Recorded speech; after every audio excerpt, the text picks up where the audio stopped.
Hi up guys, in this video I'm gonna show you how to hide tagged photos on Facebook. Simply guys, for join up into your Facebook account and then just simply click on the three dots on your right upper side. Then just go down and go for settings side.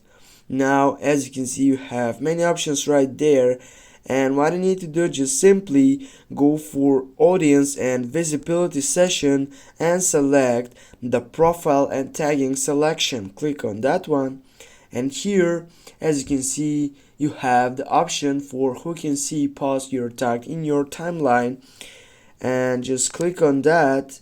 And here you need to go and select the last selection for only me, and with this you're gonna get up to hide tagged photos on Facebook.